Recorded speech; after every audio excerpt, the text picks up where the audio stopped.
Moi kaikille, mä oon Averyninen Fish ja tässä videossa saattaa olla vähän huono äänenlaatu, koska tässä on semmonen hieno koneen mikrofoni vaan käytössä ja kone hurisee kivasti taustalla ehkä ja en ehkä jaksa ruveta säätämään, että kuuluisi ääni paremmin, joten ei anneta sen häiritä hirveästi ainakaan. Niin, sitten tässä videossa näytän ratkaisun yhteen internetin suurimmista ongelmista. Tässä on tämmönen mun kaverin tekemä biisi. Ei oo järin suosittu biisi eikä järin hyvä biisi. Kaveri on laittanut nimeksi PSY. Eihän se oo sana. Ja biisin nimi Gentleman, joka tarkoittaa herrasmiestä, jolla ei mitään tekemistä ainakaan videon kanssa. Ja sanoista en saanut mitään selvää. Mutta mä ajattelin nyt kuitenkin auttaa tätä kaveria, vaikka se onkin vähän vinosilmäinen ja ideana on, että tälle videolle nyt tulisi vähän lisää katsojia ja tykkäyksiä ja muutaman tykkäyksen negaatio, että saisi ihmisten myötätuntoa enemmän puolelle ja kanavalle tietenkin tilauksia.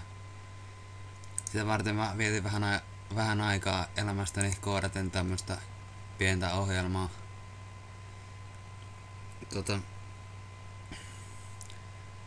Tähän on just tarkoitus tehdä videosta suosittuja silleen.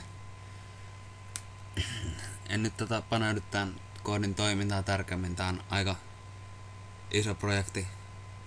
Tää koodista on itse asiassa 3 tiedostoa ja tässä nyt on vähän päälle 600 riviä tässä Mihimen ykköstiedostossa tilalla. Ja ei ole ihan kaikkeen kooditieteen sääntöjen mukaan koodattu, mutta koodi on esteettisesti kaunista.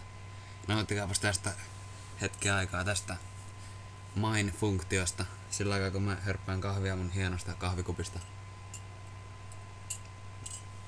On epäkohteliasta juoda kahvia kesken YouTube-videon tekemisen, mutta pakko vähän juoda, kun tää on hirveen jännittävää puuhaa. Se on niinku silleen rauhoittamaan hermoja kivasti.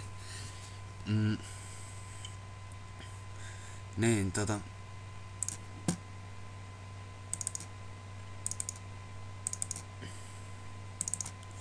poistetaan toi tiedosto tossa, se tuli äsken kun kokeilin. Ja tehdään sama tiedosto uudestaan, paitsi tällä kertaa. Miksei kommentaali.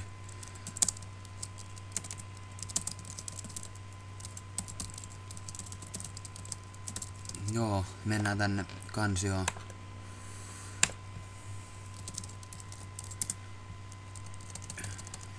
Topehak, koska hienompi sana tolleen päin kirjoittuna.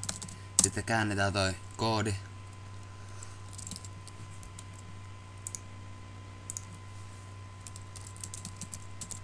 Ja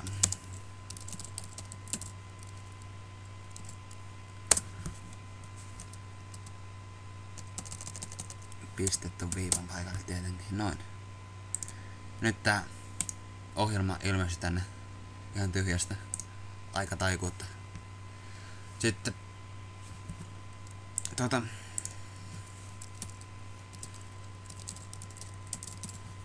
ajetaan se ja tarvitaan tämän videon osoite.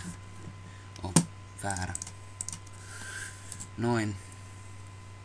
Sitten vaan painetaan enteriä. Joo. Siinä vähän.